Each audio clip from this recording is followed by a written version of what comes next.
Okay, next up is going to be Return of the Shattered Constellation. This is a webcomic. Here is, it's 27 chapters currently. It is free. There is no English publisher officially, so it's a fan translation of a webcomic in another country, and they translate the text versions of it for us. And here is the description or the summation. A mere human who ascended to the position of a god, Twilight of the gods. After becoming infamous as an evil god, he lost everything. His constellation, his faith, and his status. His divinity got cut off and his divine power disappeared. I'd like you to work with me. That's when the master of the Underworld, Thanatos, offered his hand. After grabbing Thanatos' hand, Twilight of the Gods decided to live again as the player Lee Changseon to get back at the gods who threw him down into the Underworld. Okay, this is an action-focused regressor story where the main character uses every bit of his foreknowledge to become powerful as possible with the goal of making all the gods that had invaded Earth pay for how he ended up dying. So it's a regressor story, but the twist is that the main character was formerly a constellation or a deity or a god.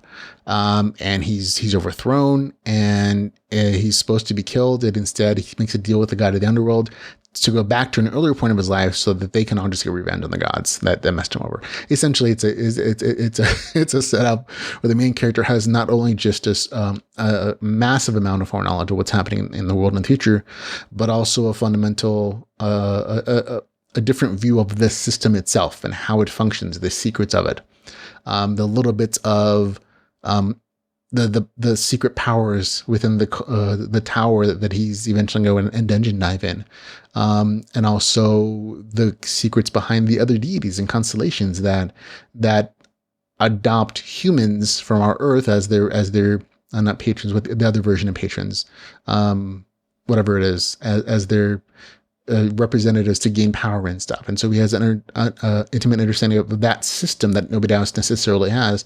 And he's kind of twerking it and using hacks almost to take advantage of it and those other deities.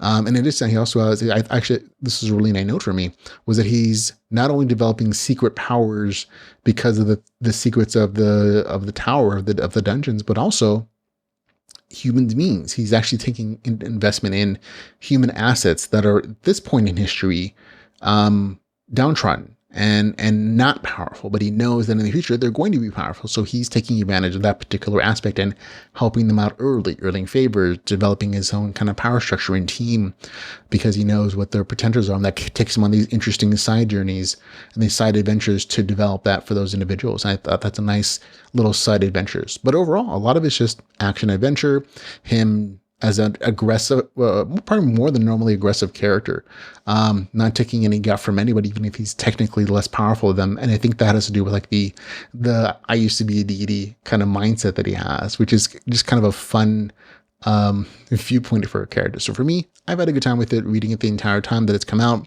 Again, 27 chapters currently, and it's a weekly release schedule. So there's probably going to be plenty to read in the near future. So for me, I had a good time with it. It's just kind of nice to read the story every week and see what kind of tricks the main character is pulling to get advantage of his enemies and to become more powerful as he goes along. So entertaining stuff all the way through. Get score 7.8 out of 10, which is a really good review score for me. It's Return of the Shattered Constellation with a score of 7.8 out of 10.